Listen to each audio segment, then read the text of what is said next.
Reports के मुताबिक Caracas में यूएस स्ट्राइक के दौरान कम से कम 40 लोगों की मौत हुई है। ये ऑपरेशन रात के टाइम कंडक्ट किया गया, जहां मल्टीपल लोकेशंस पर हैवी मिलिट्री मूवमेंट और एक्सप्लोजन्स की रिपोर्ट्स सामने आई।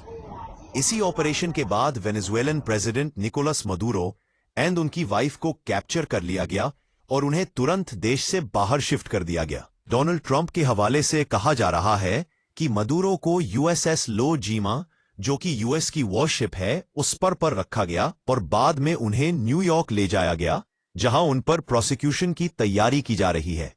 यूएस एक्शन पर इंटरनेशनल रिएक्शंस तेज हो गए हैं।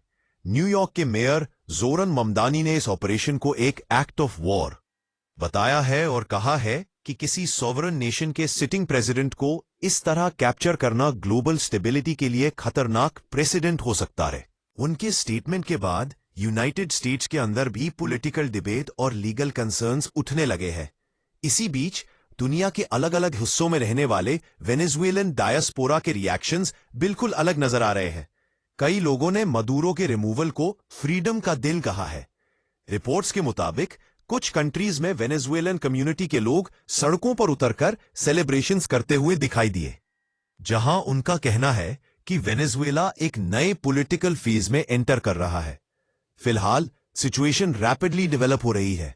वर्ल्ड लीडर्स, लीगल एक्सपर्ट्स और इंटरनेशनल एजेंसीज इस पूरे एपिसोड को क्लोजली मॉनिटर कर रहे हैं। आने वाले दिनों में यह क्लियर होगा कि यूएस के इस एक्शन का लीगल, पॉलिटिकल और जियोपॉलिटिकल इंपैक्ट दुनिया पर किस लेवल तक पड़ता है।